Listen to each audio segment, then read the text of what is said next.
D'accord, allez-y, Mouniouma. Alors, très rapidement, il y a Dr Maurice Sanda qui a été installé hier, on l'a vu. Lui aussi, il a été installé à nouveau. Il a été réinstallé, oui, bien sûr. Oui, mais c'est que j'ai dit installé à nouveau. Non, réinstallé, justement, il y a eu un décret. Il avait été désinstallé, quoi, comme un logiciel. Oui, tout le monde a été désinstallé. Donc, tout le avec fracas d'ailleurs. C'est l'un des rares qui a été reconduit et qui n'a pas bougé alors, aussi. Il a été installé, mais le constat que j'ai fait, la remarque, elle est importante, c'est que il est l'un des rares, sinon le seul d'ailleurs, qui a quitté son département pendant que tout le monde était dans l'incertitude d'y revenir. Mais il est resté, les gens dans son département, et vous pouvez vous aussi mener vos investigations, sont restés très attachés à lui. Voilà, donc comme pour dire que c'est quelqu'un qui a servi à quelque chose, c'est quelqu'un qui a été impactant, c'est quelqu'un qui a laissé des traces et par conséquent on est nostalgique de lui. Et Dieu faisant, donc il est revenu et l'accueil était digne de l'acte qu'il a posé à son département. Je vais passer très rapidement mon cher Marwan si vous voulez. Donc c'est vous. Très rapidement. Il a anticipé le... Non, c'est Marwan le modérateur ou le Condé. Maintenant, vous demandez excuse à Marwan à la place de Condé. C'est lui qui a posé, c'est lui qui m'a interrompu une fois. Voilà, donc, alors, Marwan, je crois qu'il comprendra la modération. Il va laisser la chose passer. Maintenant, alors, l'autre chose, c'est à la BCRG, c'est important. La Banque centrale de la République de Guinée. La Banque centrale de la République de Guinée, on a été alerté d'une situation qui serait en train de créer des petits grincements, pas de grands grincements, des petits grincements. C'est la promotion d'une jeune dame à un poste très important. Très élevé. Oui, elle est responsable du contrôle interne. Vous savez que c'est un poste, c'est l'un des plus grands postes à la Banque centrale. Alors, j'ai cherché à comprendre. C'est vrai que la dame, elle a accédé. Elle est arrivée à la Banque centrale par voie de concours, et ça m'a été confirmé, c'est vrai. Elle a suivi des formations, elle a commencé, mais c'est que son évolution a été tellement rapide. Donc elle a été catapultée. Et le poste occupé par la dame, donc ne reflète pas la formation acquise ou sinon l'expérience plutôt. L'expérience que ça pose des problèmes parce que la Banque centrale c'est autre chose, c'est différent de l'administration ordinaire où on peut vous prendre, vous êtes planton. Et le lendemain, vous vous retrouvez au sommet. C'est une réalité. Ou tout au moins, vous n'avez même pas servi à quelque chose. Voilà, vous n'avez servi absolument à rien. Mais là-bas, c'est carriériste, donc c'est un plan de carrière. Vous ne pouvez pas briser les étapes, il faut aller. Mais l'évolution, justement, c'est la nomination qui pose assez de problèmes. Et donc ça interroge à la Banque centrale. Et c'est important parce qu'il n'y a pas que ça, il y a assez de petits, il y a des petits problèmes justement qui sont révélés et qui sont annoncés de la Banque centrale. Et ça, c'est la plus grande institution bancaire du pays. C'est la banque mère. Inutile de le rappeler. Et cette institution doit être à l'abri de ce que nous savons dans la gestion de l'administration. Et donc, je dis encore une fois, je ne connais pas aussi bien... Comment elle s'appelle? Ou bien vous gardez le nom?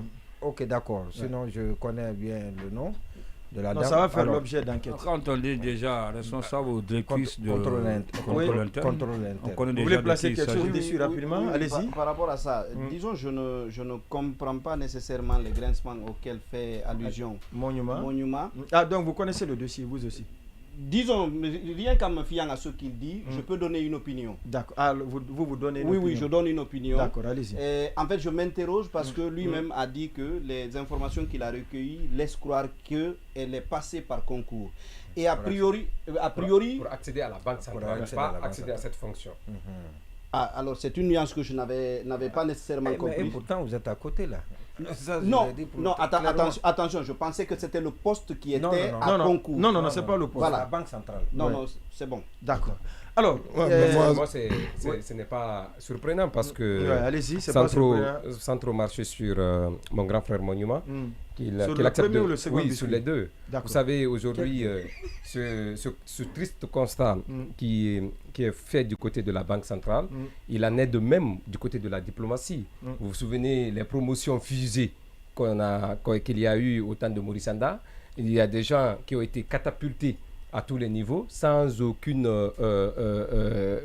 sans aucun parcours diplomatique. Ouais. Vous savez que, comme l'a dit Monument, ça obéit à une certaine structuration.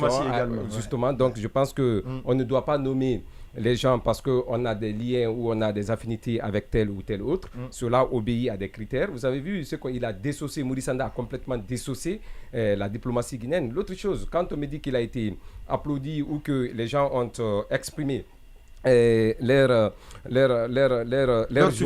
soutien vis-à-vis du ministre, c'est parce que c'est un ministre qui ne pouvait pas supporter d'être en dehors du gouvernement. Donc pour ne pas qu'il fasse des crises, il fallait au moins lui apporter ce soutien. Tout qu'il ne l'a pas vu pleurnicher pour le poste de ministre des Affaires étrangères. Donc je pense que ce soutien, il est loin d'être le signe d'une sympathie. C'est juste les larmes étaient humanitaires. Ça, c'était pas il était déjà ministre, quand il a pleuré. Ce que je sais, c'est que Maurice Sanda est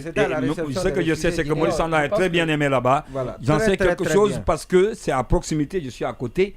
Tous les jours, presque, je suis là-bas. Les vendredis, j'ai fait la prière là-bas. Quand vous côtoyez, vous échangez avec les gens, vous allez comprendre qu'il y a le monsieur, il est populaire. Il est aimé, il est populaire. Non, honnêtement, la prière du vendredi, pour preuve, la prière du vendredi n'a qu'à vous trouver là-bas.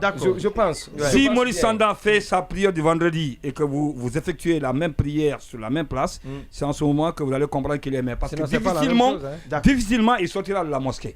Ça, j'en suis témoin. On va avancer. Ça démontre encore de l'affection que les uns et les autres ont vis-à-vis de Maurice Sanda. Oui. D'accord. Marwan, en 30 secondes. Oui, en 30 secondes, je pense que pour compléter Ndoye, il devrait dire qu'il est très proche aussi de Maurice Sanda pour permettre à l'opinion de savoir on n'a pas besoin forcément d'être proche. Je suis là-bas. On avance. D'accord. J'en sais quelque chose parce que même le vendredi passé, j'ai prié là-bas. D'accord. Donc, ce qui est sûr. Voilà. Donc, Maurice Sanda est loin de ce qui est présenté. D'accord. Donc, ça, j'affirme. Maintenant, l'autre chose. Il n'est pas loin de ce qui est présenté. Non, il veut réagir là rapidement dessus. Non, on peut pas faire oui, en 30 secondes. Bien que je ne connaisse pas le dossier, je vais juste faire la remarque, et ce n'est pas la première fois, je vais juste faire la remarque qu'on remet plus facilement en cause l'arrivée à certains postes lorsqu'il s'agit d'une femme que lorsqu'il s'agit d'un homme.